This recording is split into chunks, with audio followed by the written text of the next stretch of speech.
All right, good evening, everyone. Welcome to the town board meeting of January 9th, 2024. The board has been in executive session. May I have a motion to open the public work session? So moved. Second. All in favor? Aye. Aye. So today we are very pleased to welcome WEMS, and we're happy to have them come up and explain a little something about their services to our community, which we very much appreciate. So please come up and introduce yourselves, and you have the floor. Hello, thank you for having us, Town Council and Supervisor Tibbs. My name is Al Kim. I'm the Executive Director of Westchester EMS. I'm joined by Mr. Don Cottle, who oversees a large part of our 911 service line, along with quality and training. We wanted to take an opportunity to first just welcome the new council members, as well as introduce, you hear the word EMS and it's sort of a broad brush. Yes, you call 911 and someone shows up hopefully to our doors and takes care of us and takes us to the hospital. That's pretty much most of the outcome. You may have heard there's been some challenges regionally as well as nationally for EMS. It's still somewhat ongoing for all our communities. One of the service lines that differentiates, and this is a term a lot of people don't know, and I just thought it might be a good opportunity to discuss it, is what BLS and ALS stands for in the world of EMS jargon. And so what that means is there's basic life support, which are in our community, staffed by volunteers. They dedicate themselves to operating, on their own time. They operate the ambulances in our community. In Newcastle, it would be the Chappaqua VAC or CVAC. And they have EMTs. They do a lot of the basic life support, care, which is, very extensive. It's CPR. They carry automatic defibrillators. They could deliver babies and a slew of other, life-saving care. But along with that, there's what is called ALS, Advanced Life Support. And you may have heard the term paramedics. In our neck of the woods, they're often referred to as fly cars. And the reason they are called fly cars is because they're not in ambulances. And you may often see these SUVs that says Westchester EMS on it, driving around with lots of lights and sirens, and probably sometimes a little too quick for Don's taste. And so with them and the BLS agencies, there are many. We operate with a consortium of towns in northern Westchester, plus Mount Pleasant, which would be Hawthorne, Valhalla, Pleasantville, Sleepy Hollow, and North White Plains. And they have a separate consortium through Mount Pleasant. Newcastle operates with the northern Westchester towns, all the way from North Salem, Somers, Bedford, Pound Ridge, North Castle, Newcastle, Mount Kisco, and Lewisboro, right? All the northern towns. And so that consortium was formed in 2000 to provide this higher level advanced life support care to work with actually 14 different volunteer agencies throughout the region. And again, there are volunteer ambulance corps, some are actually VACs, others are volunteer fire departments that operate ambulances. And so what the paramedics do is, without getting into too much information,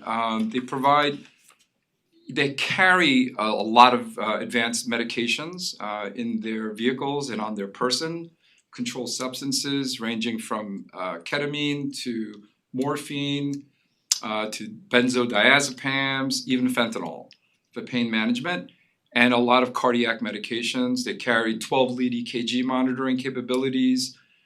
They can transmit those EKG to the receiving emergency departments to confer with the physician and identify what the paramedic suspects is a certain kind of heart attack versus others, which needs a certain different kinds of treatment that's time sensitive.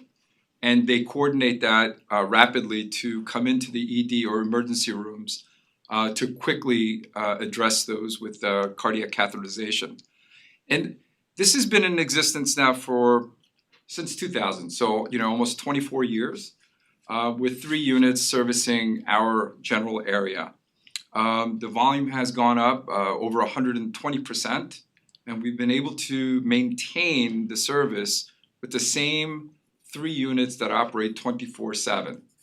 The stakeholders, the elected officials, including the keen eye of your town administrator, Jill, noticed the increase in volume and kind of wanted to see what it would look like, or if we should look at the idea of adding resources to the service line to keep within the parameters of acceptable response times.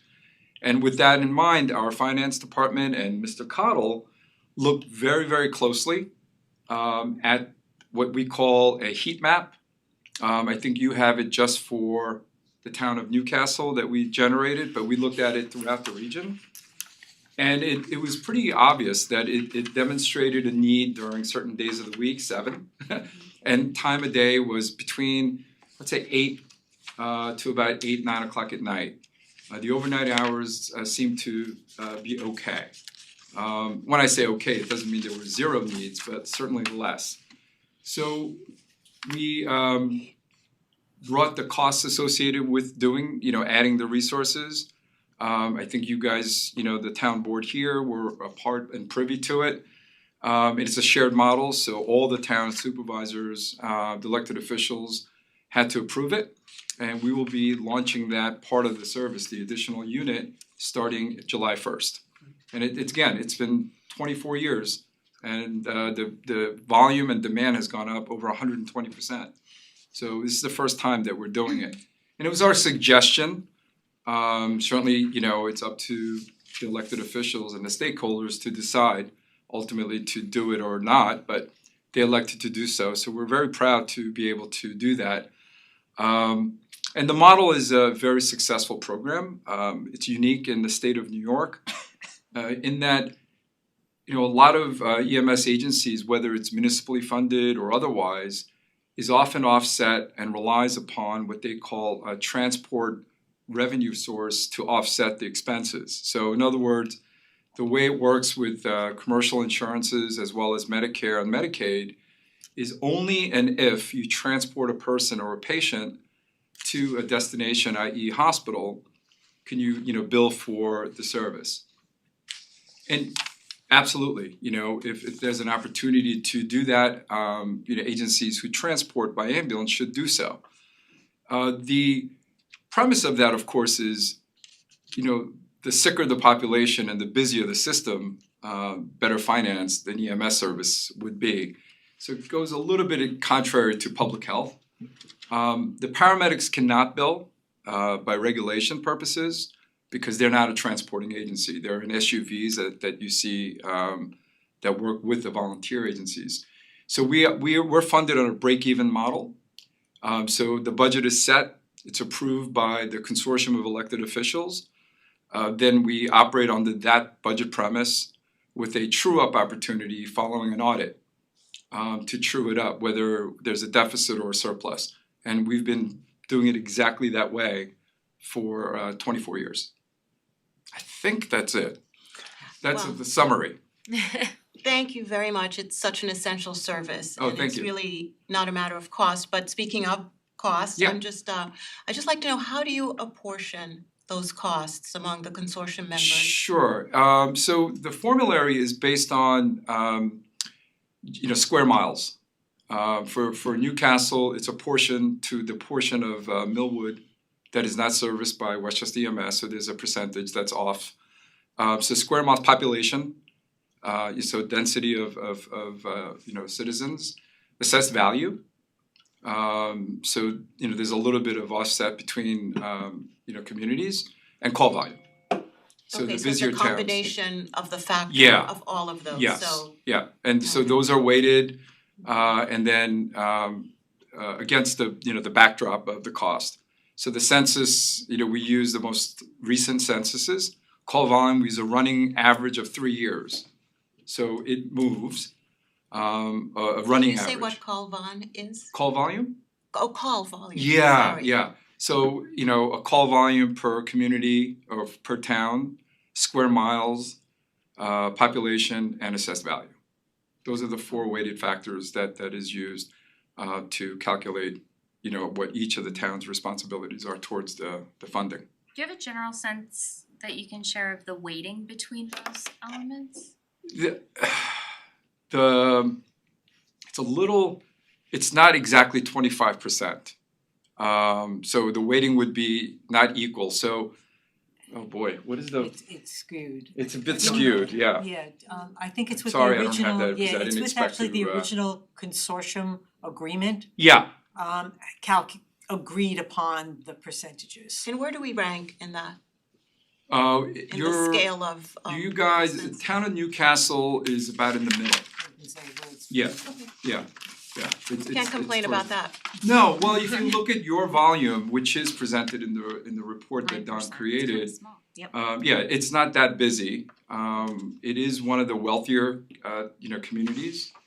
Geographically speaking, it's also somewhere in the middle on square miles, and those weighted factors bring you appropriately right to about the middle range, a little above middle. So moving on from cost, so when someone picks up the phone and they're having an emergency, how does it work between the different services, between our volunteer CVAC, between Sure. the fly cars, That's a great between question. EMS? How do you determine who responds? Sure. So when someone calls 911, depending on these days it's mostly cell phones, it gets directed to the state police, answering point. And then from there, the call taking operator determines the nature of the emergency. So whether it could be something that's more law enforcement or police matter or fire or medical. When they discern these things, they flip the call, if you will, to the county. It's 60 control. They're located in Valhalla, and the county dispatches, our agency as well as Chappaqua Volunteer Agency. Some other agencies used to be dispatched by the local police departments, but right now it's primarily by the county dispatch, and they will discern. They use a call taking triage called emergency medical dispatching. And the idea behind it's not perfect, but they follow an algorithm that's established by this proprietary dispatching software that a certain question leads to another set of questions and then they discern whether or not a basic life support, just EMTs only, would suffice, or they need to send both paramedics and the EMTs in an ambulance. Most often, they side on the side of caution, and will send both resources. But there are cases that are just glaringly minor in nature that someone's calling an ambulance for, and the paramedics will not get sent.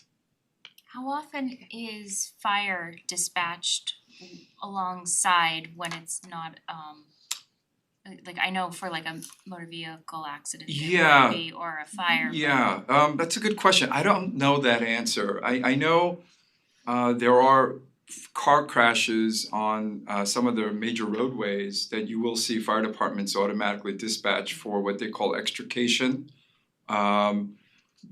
Police are always dispatched simultaneously.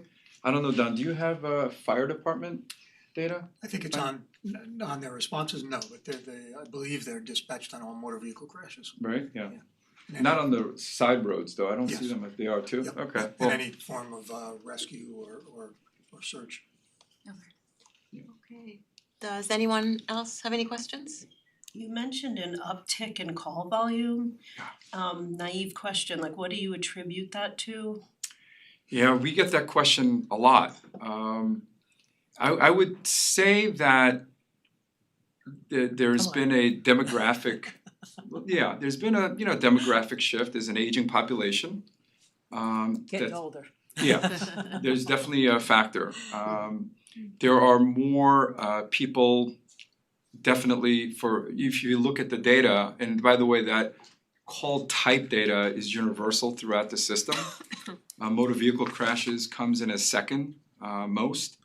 And there seems to be, maybe more thoroughfare, people driving through. And I think, Don, you even highlighted where the car crashes occur, mostly anyway. I did, I was. Yeah, and you'll see that it's on the Sawmill that goes through Newcastle.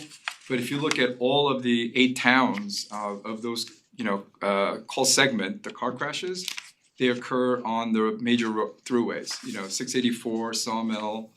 And I would, again, no scientific way to say it, but I would venture to say that it would be aging demographics and more cars going through, our communities. Okay, well, I wanna thank you for coming. We know that the weather is very bad and there's flooding Yeah, that is forecasted, so we appreciate that you came in at all. And so we don't wanna keep you too long. thank you for having us, and always, We really appreciate your yeah, service. we're available Thank for one-offs or phone calls or emails or Jill. Okay. Okay, Thank you. thank you, thank you Thank for you having so us. Great to much. see you again. Thank Thank you for you. coming. Thank you so much. So good to see you guys. Thank you very much. Happy New Year. Don, thank you so much.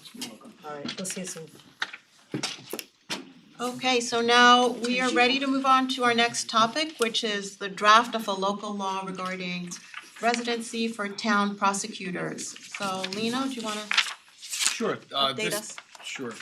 This local law, in essence, modifies you have current law in the books with respect to town officials appointed and elected.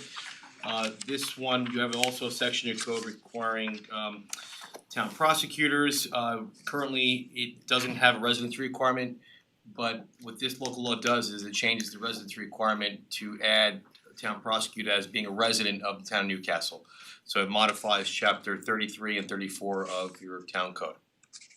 And if it's acceptable, I just would ask that you schedule a public hearing at a time that's appropriate for the board. In your experience, how common in towns with a town prosecutor is the residency requirement? Is that pretty standard? It varies. I mean, for example, where I live, it's not a requirement. It's you have to be with resident of the county. Others, they do have a residency requirement, so it varies from jurisdiction to jurisdiction. Okay, there's no rule of thumb, Nope. it's just, okay, thank you. But I think it was always the intention. Yes. That the town prosecutors should be residents, so this is just some Sure. a gap in Ministerial, our cleaning up. local code that we're cleaning up essentially. So I don't think there's anything really controversial there, so And we are a town of attorneys. I have every yes, we confidence.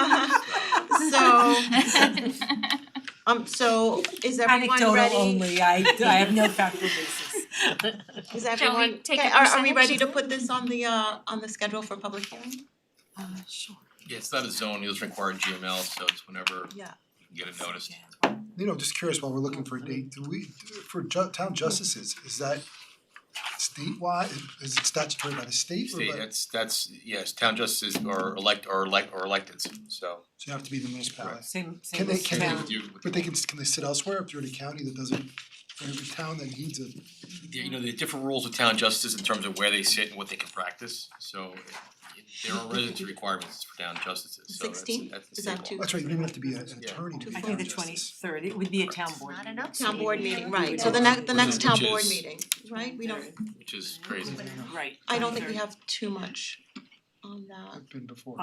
coming up, but We have a joint meeting with SAB, Mhm. and we may be talking about a local law with Robbie and Tom. But Right, that yeah, would be, Yeah, I'm That's working on penciled. combining a local law, just 2 chapters I'm looking to consolidate, so, but that's, I'm gonna discuss that with Robbie and Tom this week. okay, So I don't know if that one will be ready, cause I'm gonna basically work with Bart and Tom to go through that first, and then once it's ready, then we'll present it to the board for consideration. okay, that sounds good, so we'll put it on for the 23rd? yes, Okay. Okay, good. right, so Yes. yeah, so we'll just need to add one more resolution that authorizes the town board to set the public hearing for the 23rd. Okay, yes. And if you can do that now, if you like, I would just, as a motion for the scheduling public hearing on the residency law for January 23rd. So moved. Second. All in favor? Aye. Aye. Easy enough. Thank you. You like the book? He used to have town council for So we Okay, so let's have our last item on the work session. Jill, do you wanna go through administrative items? Yes. Okay. Okay, so our first is payment of claims for our checks dated January 10th, 2024. Authorization to approve safe sport training for recreation and parks. The board has spoken about this before. The board is going to underwrite the what we hope soon will be mandatory training of all coaches in our basketball and flag football programs.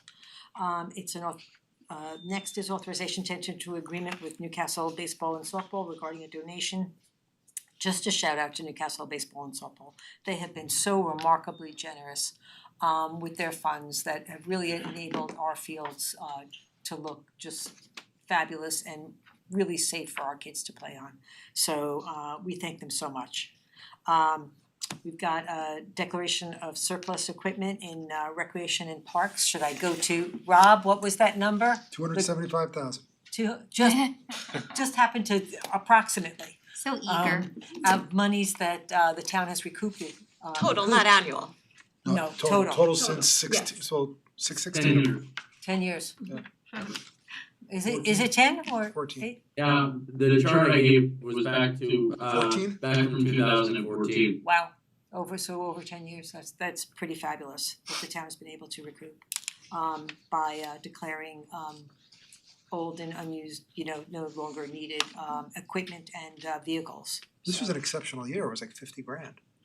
Yeah, what did we, you know what, the used car market is Oh. because of supply chain issues, it's still, so, good for us.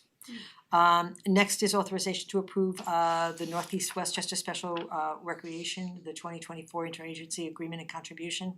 This is to an agreement that we work in every year with Northeast Westchester. It's for special needs residents, don't mind me.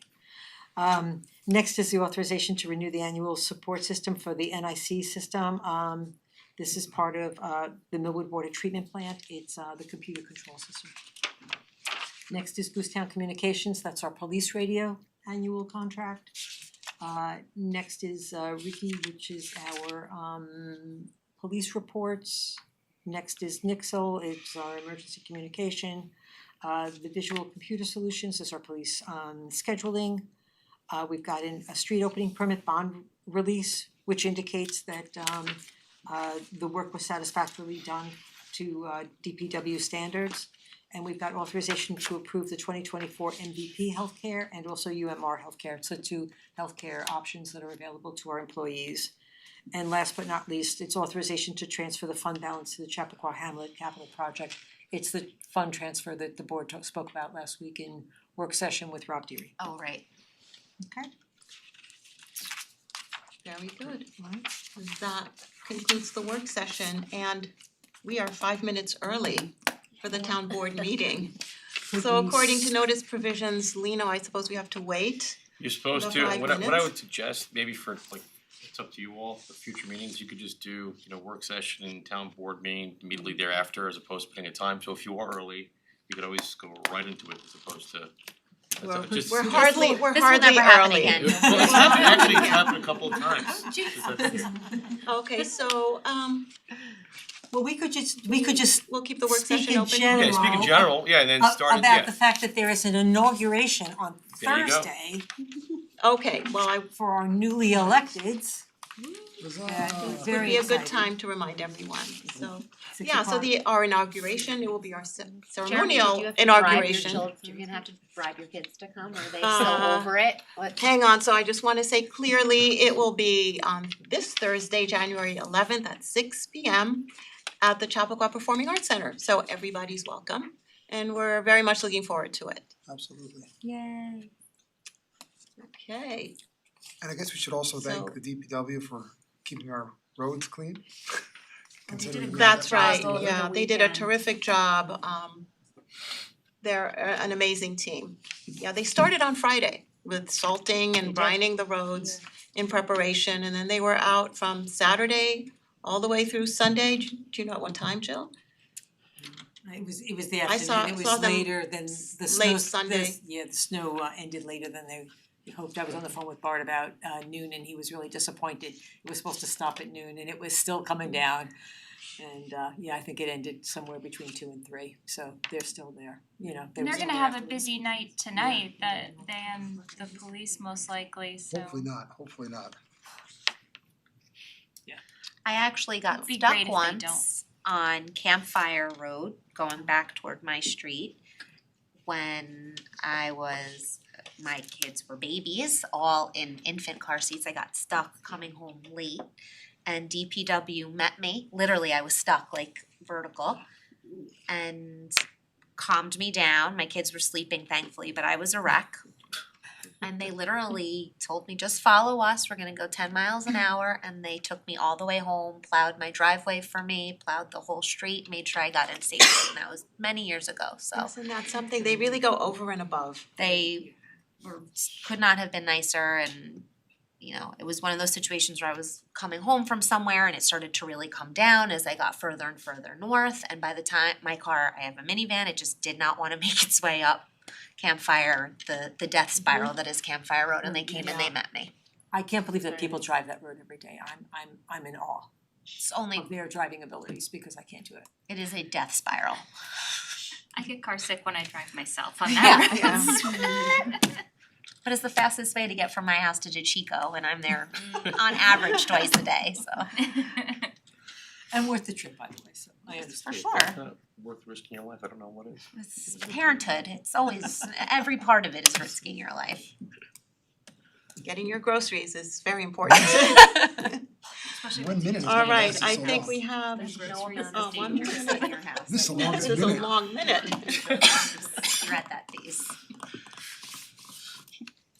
Well, we'll Making talk very rain sounds slowly. again. We will start. I will take a motion to close the work session. Close this work session. Second. All in favor? Aye. Aye. Jeez, come on. Never close enough. I thought that. Okay, Okay, feel like- and now may I have a I feel like I'm motion? breaking it fast. Very good. Here we are, 7:30. May I have a motion to open the town board meeting? So move. Second, please. Second? Second. All in favor? Aye. All right, well, we are now officially in our town board meeting. I wanna let everyone know that we are going to have a very abbreviated meeting tonight. We're going to skip what we intended to discuss, which were town goals and objectives, but because of the weather and the flooding advisory and people are advised to stay off the roads, we wanna make this meeting very short so that our staff can get home. So we will postpone that discussion till our next work session next week. So with that, I will ask Jill if you have any announcements for us? Christina, do you just wanna mention the taxes? There you go.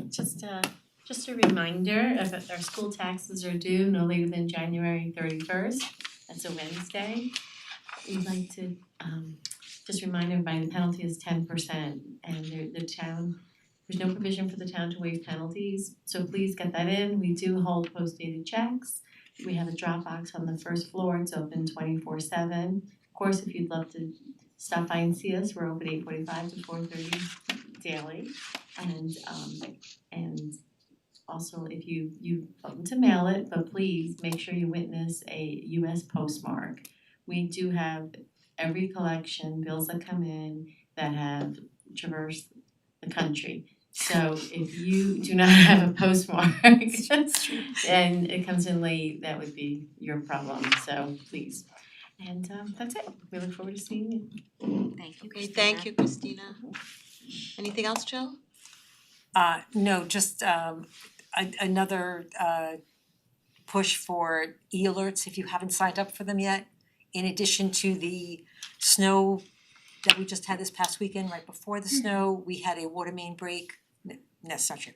We had someone hit a hydrant, which resulted in a river coming down Roaring Brook Road, and the people on Upper Roaring Brook Road, so between Quaker and can't think of the other street, doesn't matter, and Alpine, lost water for a period of time. We have to be able to reach you in case of accidents, and just things that happen where water main breaks and Vicky encountered yet another hit hydrant tonight and she couldn't believe the amount of water. I was on the road here at that time and the street was actually flooded just from that hydrant breaking. Yeah, so we have to be able to reach people, so if you haven't signed up for the e-alerts, it's really important that we're able to reach you, that you can stay connected in case of an emergency, and winter just seems to be prime time for it, so please sign up, thanks. Okay, and I will defer my supervisor's report to the e-newsletter coming out tomorrow. And Jill, do we have anything for your administrator's report? No. Okay. All right, we did not get any happy birthdays this week, so we will move on to public comment. Is there anyone for public comment online? No hands are raised. No hands are raised. Okay then. So we'll move on to our resolutions. Okay. Holly, do you wanna start us off? Absolutely. I move to adopt items 1 through 13 as listed on the consent agenda. Second. All in favor? Aye. I move to approve the payment of claims in the amount of $702,821.39. The 2023 expenditures totaling $551,772.33 and 2024 expenditures totaling $151,049.06 listed on the summary pre-check writing report and detail voucher detail reports all dated January 8th, 2024. Checks will be issued and mailed to each claimant listed on Wednesday, January 10th, 2024. Second. All in favor? Aye. Ally? Okay. I move to authorize the appointment of Kari, I'm sorry, I'm gonna butcher that, John Vet Weiss as a member of the Landmark Advisory Committee for a 3-year term effective January 1st, 2024 through December 31st, 2026. Second. All in favor? Aye. I move to authorize the appointment of Greg Sansari as a member of the Planning Board for a 5-year term effective January 9th, 2024 through January 8th, 2029. Second. All in favor? Aye. Go ahead, Jim. I move to authorize the appointment of Richard Brownell, the alternate member of the planning board for a term of 1 year effective January 1st, 2024 to December 31st, 2024. Second, All in favor? Aye. Go ahead, Jen, do the last one. I move to authorize the appointment of Jeffrey Ziegler as an alternate member of the planning board for a term of 1 year, effective January 1st, 2024 through December 31st, 2024. This resolution hereby revises the one previously adopted on January 2nd, 2024. Second. All in favor? Aye. Aye. All right, well, that concludes, did you have anything subsequent to these No. come on? No, okay. All right, that concludes our meeting. Would you like a May I have a to motion? Excuse me? adjourn? I was just asking if you'd like a motion to adjourn. May I have a motion to adjourn? I'll second your motion to adjourn. Okay, all in favor? Aye. We are adjourned, thank you very much.